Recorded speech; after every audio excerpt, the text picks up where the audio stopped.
அனைவருக்கும் வணக்கம். நான் கோயம்புத்தூரில் இருந்தேங்க. ஆட்டோ டிரைவர், மீட்டர் ஆட்டோ ஓட்டுறோம். நாங்கள் மீட்டர் போட்டு ஓட்டுறதுக்கு ரொம்ப பிரியப்படுவோம். ஏன்னு கேட்டிங்கன்னா, நியாயமான ஒரு கட்டணம், யார் வயிற்றுல அடைச்சி திங்காமல், அது எங்களுக்கு போதுமானதாக இருந்தது. ஆனால் இப்போது அது பெரிய ஒரு பிரச்சனையாகவே இருக்குது.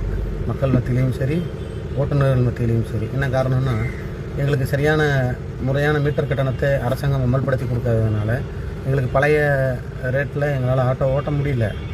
இப்போ மக்களிடத்தில் கொஞ்சம் அதிகமாக கேட்க வேண்டிய ஒரு சூழல் வருது. நியாயமான ஒரு மீட்டர் எங்களால் போட முடியாதனால ஒரு குறிப்பிட்ட தொகையை சேர்த்து கேட்க வேண்டிய ஒரு சூழல் வரதுனால ஆட்டோ ஓட்டுநர்கள் என்றாலே அதிகமாக கேட்குறாங்க, மீட்டரை பயன்படுத்துவதே இல்லை அப்படிங்கிற ஒரு குற்றச்சாட்டு பொதுமக்கள் மத்தியில் எழுந்திருக்கு. அவங்க நியாயமாக தான் கேட்குறாங்க.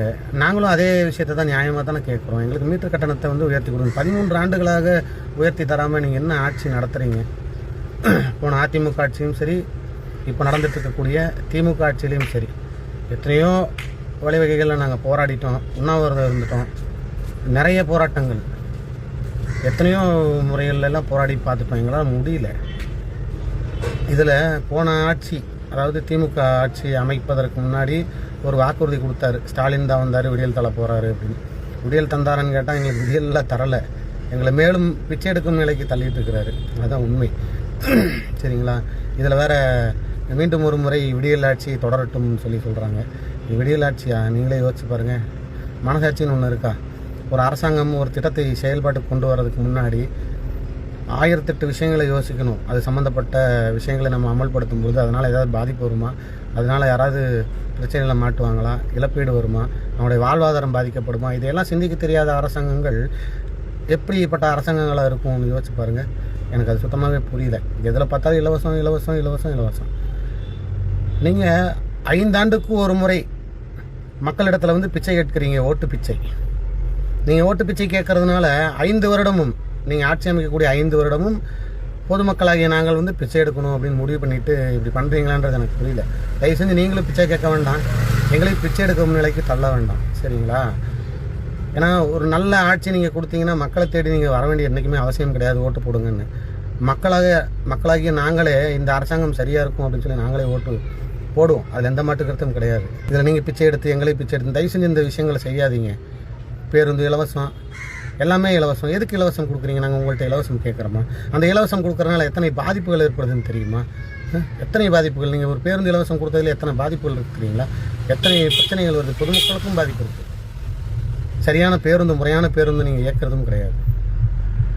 பெண்களுக்கு இலவசம் பேருந்துன்னு சொல்லி பழைய பேருந்துகளை கொடுத்து அதனால் வரக்கூடிய பிரச்சனைகள் எவ்வளவோ. அந்த பேருந்தை இயக்கக்கூடிய ஓட்டுநர், நடத்துனர், இவங்களுக்கும் பெரிய பாதிப்பு. சம்பளம் சரியான முறையில் கொடுக்க முடியாதனால அவங்க குடும்பமும் பெரிய பிரச்சனைகளில் தான் தவிச்சிட்டு இருக்கு. தனியார் பேருந்துகளுக்கும் நீங்கள் அனுமதி கொடுத்துருக்கீங்க, சிட்டிக்குள்ளே ஓடக்கூடியது.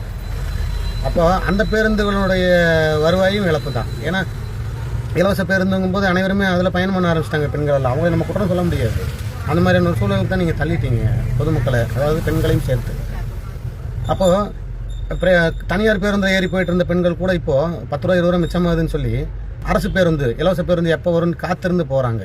எத்தனை பேருக்கு இழப்பு யோசிச்சு பாருங்கள். அதுபோக இந்த ஆட்டோ ஓட்டக்கூடிய நண்பர்கள், ஆட்டோ ஓட்டுறவங்களுக்கு பெண்கள் தான் வருவாய் கொடுக்குறாங்க. அந்த வருவாயும் இல்லாமல் பண்ணிட்டீங்க. அதில் எத்தனை ஓட்டுநர்களுடைய குடும்பங்கள் பாதிக்கப்பட்டிருக்கு. இதனால் என்ன ஆகுதுன்னா, ஆட்டோ ஓட்டுநர்கள் சரியான மீட்டர் கட்டணத்தை வாங்குறதில்ல, அதிகமாக கேட்குறாங்க அப்படின்னு சொல்லி சொந்த பயன்பாட்டு வாகனம், இருசக்கர வாகனத்தை பயன்படுத்துகிறாங்க வணிக ரீதியாக. அது எவ்வளோ பெரிய தவறு. அதனால் எத்தனை பாதிப்புகள் ஏற்படுது. விபத்து ஏற்பட்டால் அதில் பயணம் பண்ணுறவங்களுக்கு இழப்பீடு வராது. எத்தனை பாதிப்புகள் இருக்குது. ஒரு உயிர், எத்தனையோ உயிர்கள் போயிடுச்சு. அந்த உயிருக்கு ஏதாவது இழப்பீடு கொடுத்துருக்கீங்களா? எதுவுமே கிடையாது. முறையான விஷயங்கள் கிடையாது. அந்த இருசக்கர வாகனத்தை முறைப்படுத்தி பயன்படுத்துங்க அப்படின்னு சொல்லி அதையும் கேட்டாச்சு, அதுக்கும் கிடையாது.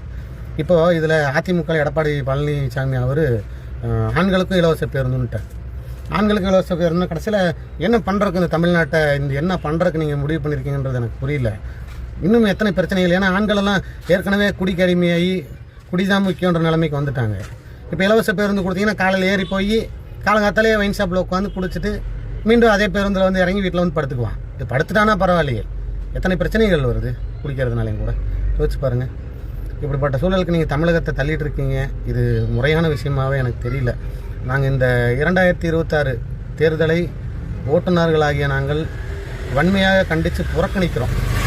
இந்த நீங்கள் கொடுக்கக்கூடிய தேர்தல் வாக்குறுதிகளை வன்மையாக கண்டித்து இந்த தேர்தலையே புறக்கணிக்கிறோம் நாங்கள். ஏன்னா நீங்கள் வந்து மக்களை வந்து நிம்மதியாக வாழ விடுறதுக்கான வழிவகைகள் செய்யலை. மேலும் மேலும் மக்களை வந்து பிச்சைக்காரனாக்கி, ஒரு படத்தில் சொல்லுவாங்க, பணக்காரன் மேலும் மேலும் பணக்காரனாகிட்டே போகிறான், ஏழை மேலும் மேலும் ஏழையாகிட்டே போகிறான். அந்த மாதிரியான ஒரு சூழல். ஏழ்மைக்கு தள்ளுறீங்கன்றதை விட பிச்சை எடுக்கும் நிலைக்கு தள்ளுறீங்க. இந்த அரசாங்கங்கள் கவனத்தில் வச்சுக்கோங்க. உங்கள் வாக்குறுதிகள் நீங்கள் கொடுக்கும் பொழுது நிறைய யோசிங்க, சிந்திங்க. எவ்வளோ பெரிய இடத்துல இருக்கீங்க, நீங்கள் நினச்சா எவ்வளோ பெரிய விஷயங்களை மாற்ற முடியும், எவ்வளோ பெரிய விஷயங்களை நீங்கள் கொண்டுட்டு வர முடியும். எத்தனை நாளைக்கு தான் எம்ஜிஆர் ஜெயலலிதா அவங்க பேரை வச்சு மக்களை ஏமாற்றுவீங்க? எத்தனை நாளைக்கு தான் நீங்கள் அண்ணா அவர் பெரியார் இவங்களை வச்சு நீங்கள் ஏமாற்றுவீங்க? யோசிச்சு பாருங்கள். நீங்கள் என்ன செஞ்சீங்க அப்படின்ற வரலாறுல ஏதாவது இருக்கா? இப்படி ஒரு ஆட்சியை இவனை விட எவனாலே கொடுக்க முடியாதுன்னு ஒரு ஆட்சியை கொடுங்க மக்களுக்கு. நீங்கள் மக்களை தேடி வர வேண்டாம் ஓட்டு பிச்சை கேட்டுட்டு. மக்கள் தேடி வந்து உங்களுக்கு குத்துவான் ஓட்டு. சரிங்களா? அப்படிப்பட்ட ஒரு ஆட்சியை நீங்கள் கொடுக்க முடியும். நல்ல ஆம்பளையில் இருந்தால், நல்ல ஆட்சியாளர்களாக இருந்தால் அப்படிப்பட்ட ஒரு ஆட்சியை நீங்கள் கொடுங்க. மக்கள் தேடி வந்து ஓட்டு போடுவாங்க. நன்றி.